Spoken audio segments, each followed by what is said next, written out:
Hello, I'm Dr. Marla Shapiro, and I'm a past president of the Menopause Society. And today we're talking about a really important topic: health, nutrition, and menopause, something that honestly, as healthcare practitioners, to be honest with you, Dr. Burns, we really don't learn a lot about. I'm joined today by Dr. Annina Burns, who is the perfect person to join us. She's a registered dietitian and an expert on nutrition and women's health. She has a clinical nutrition practice and directs the nutrition portfolio in the Office of Research of Women's Health in the clinical research section at the NIH. Thank you for joining us today. Thank you. I'm so glad to be here.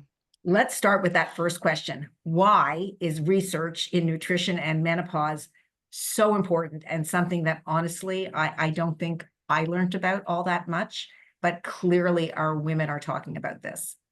Absolutely. So the thing about diet and nutrition is it's the foundation for health. And so we really do need to look at what women's health looks like before they get to menopause, as they go into perimenopause, how they move through that trajectory, because that has implications for what happens in the postmenopausal state for the rise of chronic diseases. And so that research on nutrition, that longitudinal data is really critical for us to understand the different components of diet. We know epidemiological data is different. Different populations go through menopause and experience menopause differently, and they also have different health trajectories afterwards. So that's why we need more research on diet and nutrition.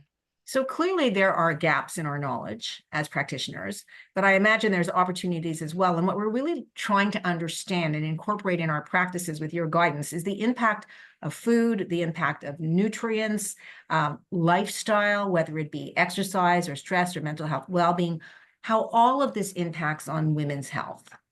Right. And it all does. So it's not as simple as simply losing weight. And that's the main point I want to get across to our practitioners.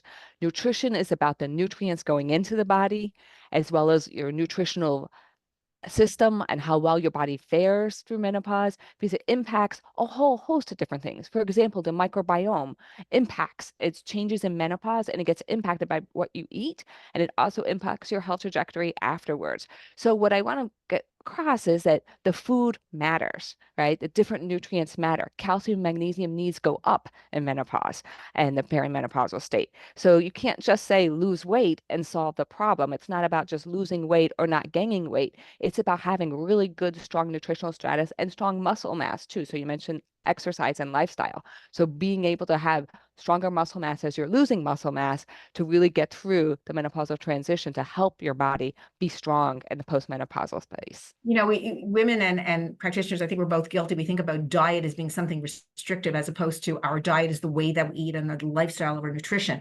So if we look specifically at nutrition, how can what we eat, how we eat, our lifestyle incorporating nutrition impact on symptoms of menopause? Right. So exactly. I really like the point you just made, Dr. Shapiro, about diet being restrictive. I don't even like using the word diet Yes. because I think sometimes people think weight loss when they hear diet and not think good health, good nutrition. So we know that women who have more fruits and vegetables, who have fewer ultra processed foods, actually have fewer menopausal symptoms, vasomotor symptoms.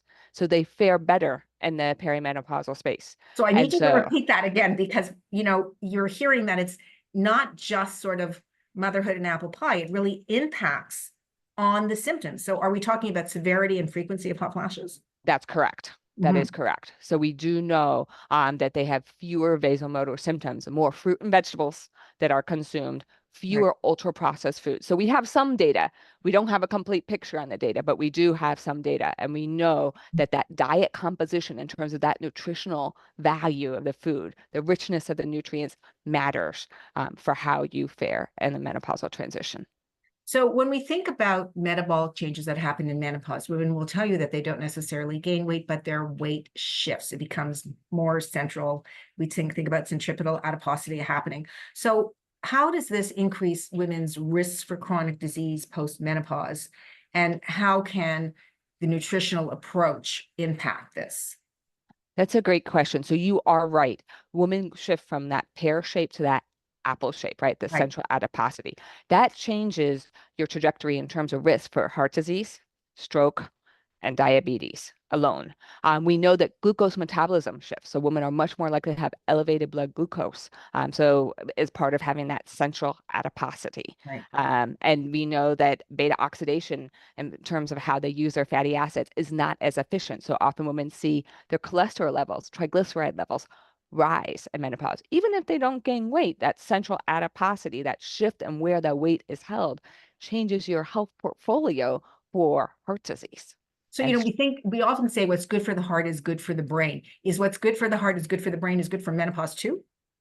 I think that's a great way to think about it because we do know that the more weight that you gain in the menopausal transition and the more central adiposity you have, and also the more ultra processed foods that are consumed, are more likely to lead to a poorer health trajectory in terms of chronic diseases. But also that includes Alzheimer's and dementia. So we do know that increases in weight, essential adiposity, are linked to Alzheimer's and dementia long term.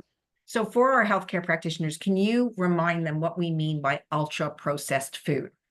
Sure. So those are basically when you look on a label of the ingredients where you see a long list of ingredients that you probably don't understand what that is. So we just think it's the opposite of what you get when you get fresh food. Fruit, an apple is an apple, lettuce is lettuce. Ultra processed food is a lot of ingredients, generally high sugar, Mhm. high starch, and has different chemical compositions than you would Even find. cereals can be ultra processed. You think about how is that going to be, but it can be ultra processed. That is correct.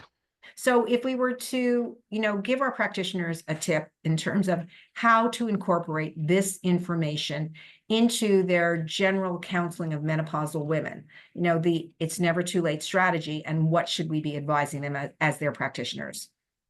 Well, I think as practitioners, we advise people and patients to eat more fresh fruits and vegetables as Mhm. part of their proportion of their plate. Use whole grains instead of refined grains, Right. right? So brown grains instead of white, right? And less sugar. I mean, that sugar is a big component of that. So less sugar in the diet. Yeah. And I think it's really important for us to recognize what so many of our women are recognizing, that what happens in your shopping basket is maybe a reflection of what's happening in your general health status. Absolutely. That's a good way to say it. Well, thank you so much for joining us and really giving us a message that we need to incorporate not only how you eat, but what you eat into the management of menopausal symptoms, which is absolutely terrific information. Thank you so much for joining us today. You're very welcome.